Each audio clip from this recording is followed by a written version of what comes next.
Good morning. Thank you for joining me in this morning mindfulness practice. The only limits are the limits that you place on your own thinking. When you make a decision to transform your life, when you use your mind to live from the end, from a goal that you would love, an ideal life that you wish for, something that is a deep desire in your heart, rather than saying, I can't, it won't happen, it's not meant for me, I guess it's not, it's just destiny. I want you to think about what you're thinking about, the mental chatter that's going on in your head all day long. My mentor, Bob Proctor, would say, you are the sum total of your thoughts, and your energy, your awareness, and repetition of your thinking patterns. Changing your thinking patterns is the real key to changing your life. In the book that he wrote, The Art of Living, Bob Proctor says you don't attract what you want. Wants are intellectual in nature. Wants are in your conscious mind. You attract what you are in harmony with you are, with what you are. And you are the sum total of your thoughts that become fixed in your subconscious mind. You got to get the want and plant what you want in the heart of hearts. You've got to plant it deep in the universal subconscious mind.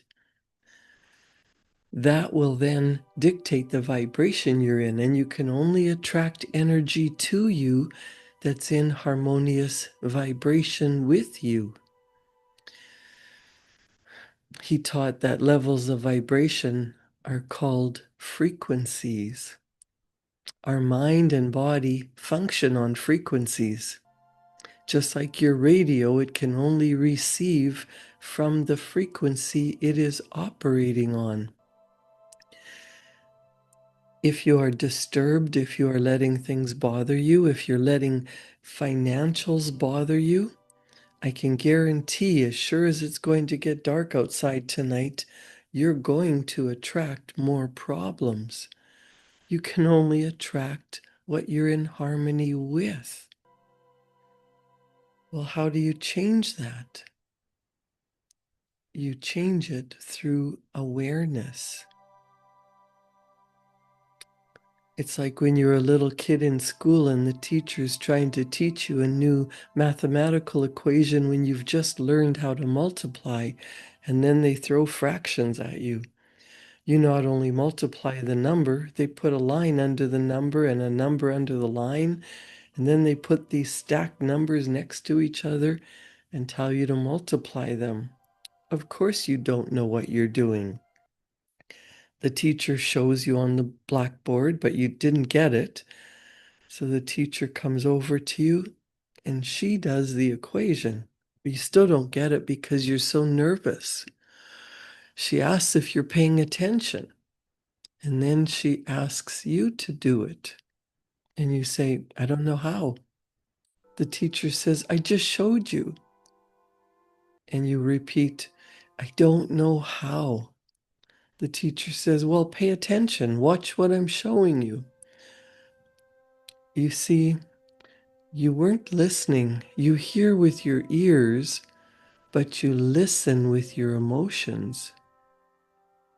Frequently, someone will be talking to you and you'll hear them, but if they ask you what they said, you couldn't repeat it.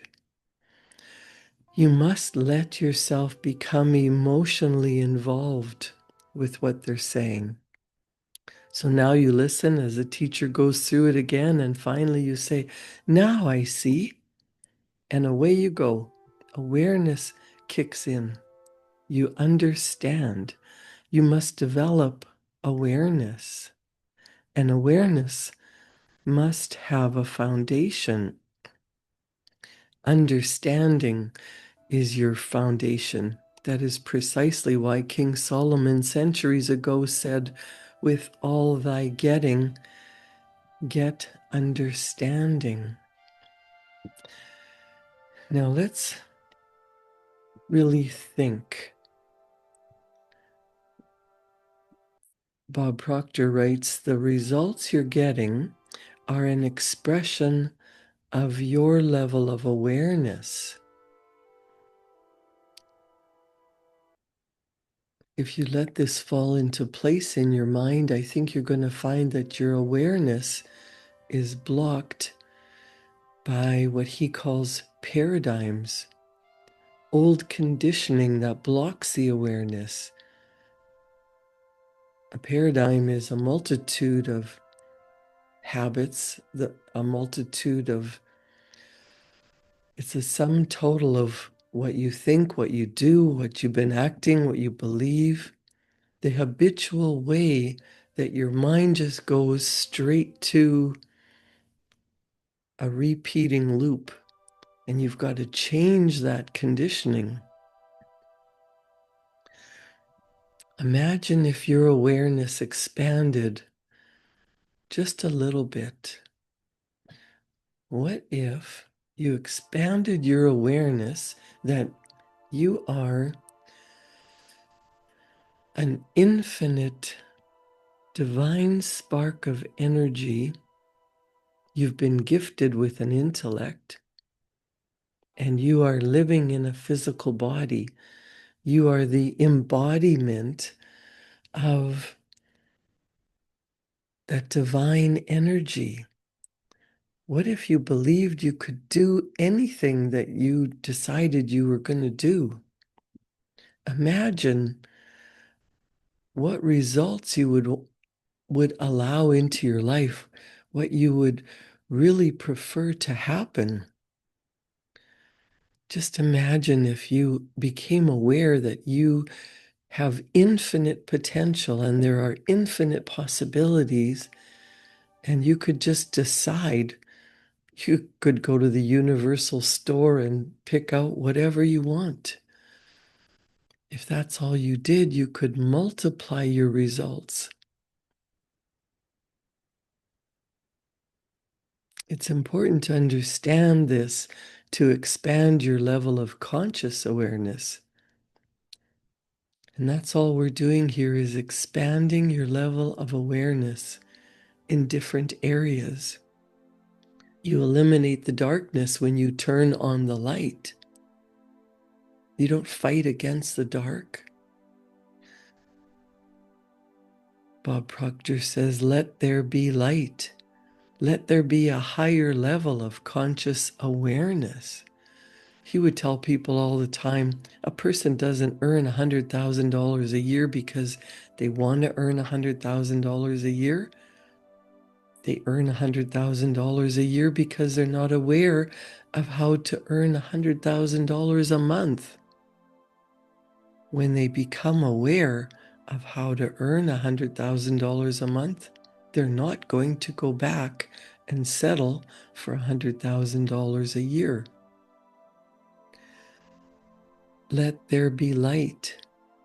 Let there be a higher level of consciousness. We want to expand our level of consciousness.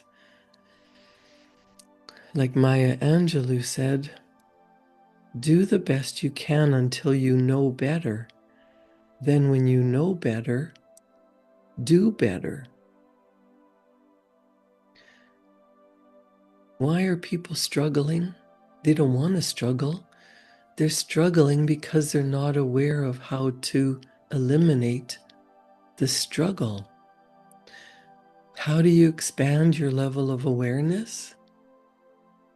Through effective education combined with professional coaching over a reasonable period of time.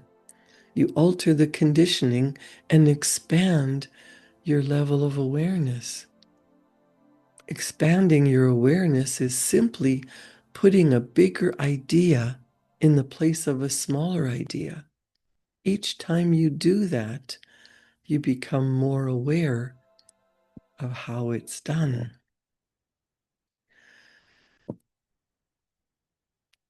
Bob Proctor writes that it's a sad thing when a child is afraid of the dark, but what's a lot sadder is an adult who is afraid of the light.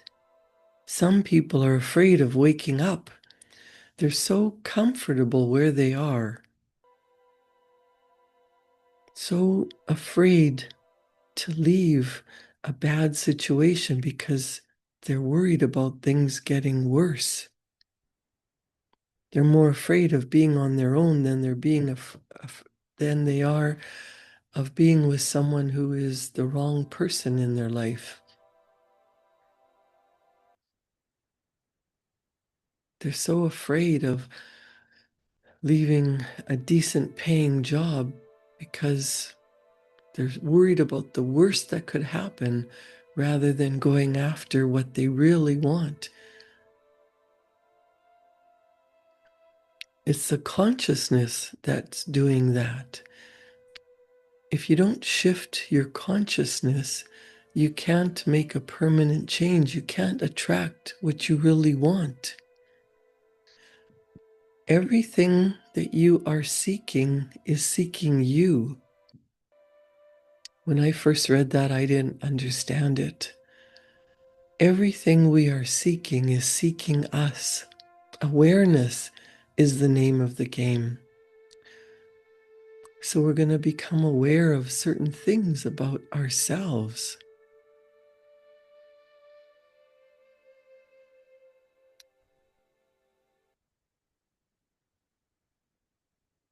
How often do you run into someone who you can tell just by looking at them, you know what it's like? The first time you run into somebody, you could say,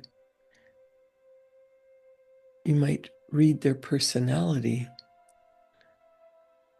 You are a mass of molecules. Bob Proctor used to walk around the room that he was teaching in, and he could tell if a person was left-brained, if they were just focused on facts and figures and black and white.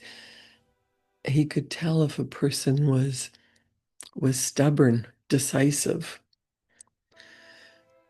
That's because your body is a molecular structure. It's a mass of molecules in a very high speed of vibration. Your mind is movement. Your body is not your mind, it's the expression of your mind. Mind is movement, body is the manifestation of that movement. So Bob would read the vibrational energy that the person was in, and he said, if I can do it, you can do it. Even if your eyes are closed, you could feel the energy of another person. The energy coming from your body is so potent and powerful, it will penetrate a camera, penetrate a film. You can actually photograph the energy that's emanating from a person's body. If you're in a dark, depressive, anxious state of being, that's going to show on the outside. People are going to feel that energy. You might be thinking that you think in private. Nobody can see your thoughts, but we read energy. You are emanating that energy all the time. And the more in alignment you are with a certain state of being, whether it's anger, fear, depression, worry, even though you think you're hiding it, other people are picking up your energy.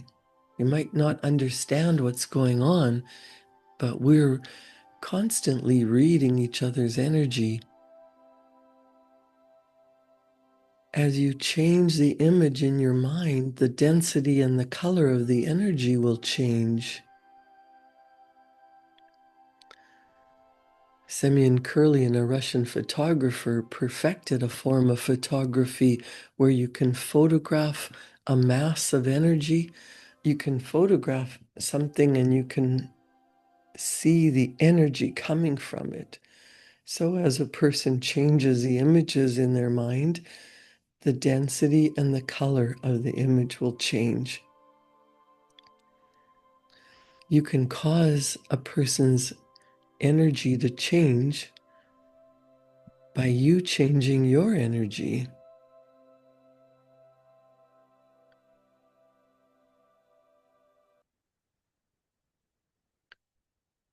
What energy is flowing to and through you? We're always circulating energy, just like the blood is circulating through your body.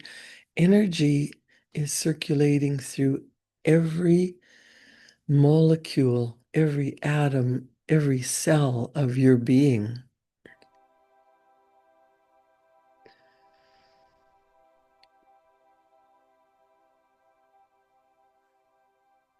Our environment, your circumstances, the things that are going on around you, how you interpret that has a lot to do with your mental state. You can tell there are some people that you just don't want to be around anymore. You have to be very careful about the people you spend time with. It's not that you think you're better than them, but you can tell by their energy that that's not where you want to spend a lot of time if the person's in a bad vibration. Pay attention to your energy, to what you're thinking, to the thoughts that are going around and around in your head. Do you know that you have 60 to 90,000 thoughts a day, and most of them are on repeat? Start to pay attention to how you're feeling. You know what you're thinking by the kind of energy that you're in, the way you're feeling.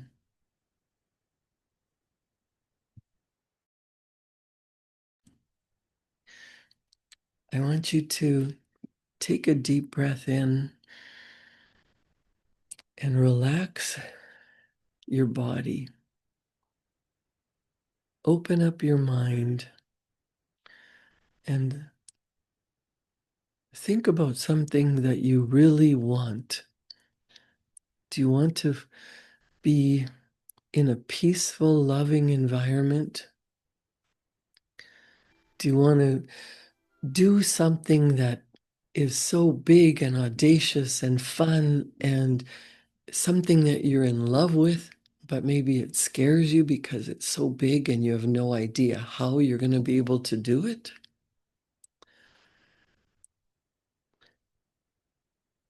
Think about that as a marvelous inner world that exists within you. And that world enables you to do, to attain, to achieve anything that you desire within the bounds or the limits of nature. There is a wonderful world inside of you. Your spiritual DNA is perfect.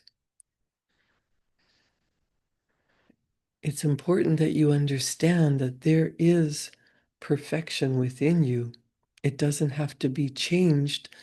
It's all there. All you have to do is allow it to come to the surface.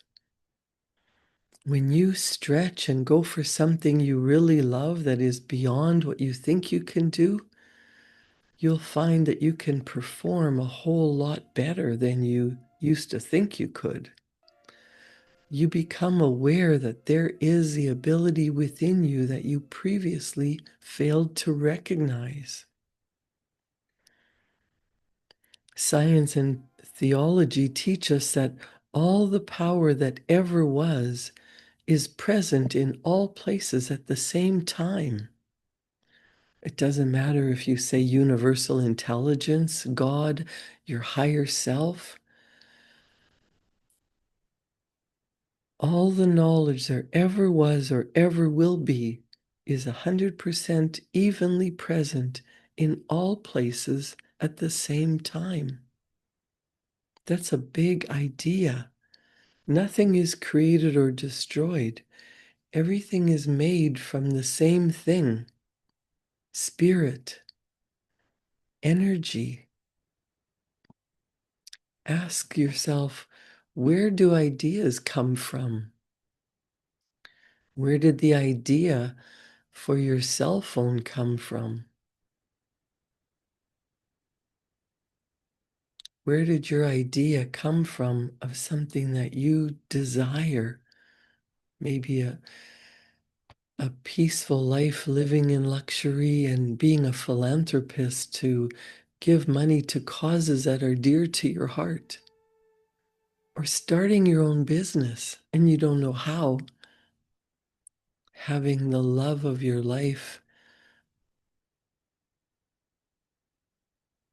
having money flowing to your bank account so that you can help your family, that you can do what you want when you want. The simple truth is that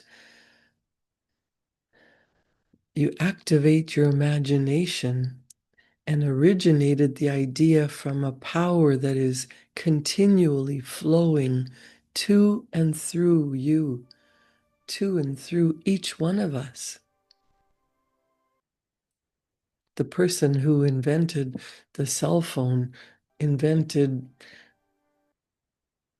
anything. Look around you. The marvelous things that we have in our world now, that person was aware that if they could see it in their mind, they could hold it in their hand. That's not a difficult concept.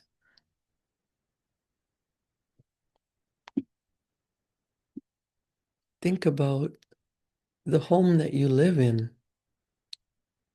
Someone thought the idea, made a drawing, and had someone physically build it. That's how everything happens. Understand that whatever you really want is yours. The picture of it is meant for you. It's meant for you to bring it into physical form. Just understand that you are a spiritual being. There is a power flowing to and through you, and you can do whatever you want with it. And as this energy flows in, you choose thoughts.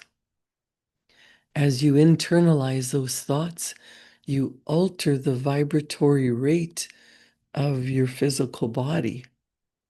On a conscious level, as we become aware of the vibration we're in, we refer to that conscious awareness as feeling. Feeling is a word we invented to describe the conscious awareness of vibration. You know, people say if I can't see it, I can't smell it, taste it, or touch it. If I can't get involved with the physical, then it's not there. People say what you don't know won't hurt you. Well, Bob Proctor says what you don't know can kill you. It can kill your dreams. Stop and think about this. There is air in this room. If you're in your vehicle, in any place that you are, there is power in what you can't see. There is music in the room that you can't hear until you tune into it on your radio or on your cell phone. Tune into what you desire and write it down. Shift your focus. Feel as if what you desire is already yours. What would that feel like? The success that you want. Believe that you are already successful. Give thanks for your success already being in your mind, plant it in your heart. And as you write about what you desire, what you want, what you would love, when you get into vibrational harmony, when you see it and you feel it and you write about it, and you get into that feeling as if it's already yours, you will receive ideas from the infinite, from the universe, from out of the blue. And as you take action on those ideas, you figure out a way to manifest it into physical form. That's how everything that has ever been created was created. Decide what you want. Get into that vibrational energy that you would feel once it's yours. Give thanks. Practice that feeling as if it's already yours. Practice it over and over. Rehearse it. And as you get ideas and take action, the universe will reward you with new results. You'll get a different reaction from your circumstances, from your conditions, from the universe. And you will see the changes manifest into your physical reality. Think about it, write about it, but most importantly, feel as if it's already yours, whatever you want, whatever your heart desires, and it will become true physical, tangible results for you. Create a wonderful day. Thank you for joining me in this morning mindfulness study. I'll see you back here tomorrow morning at 7. Thank you.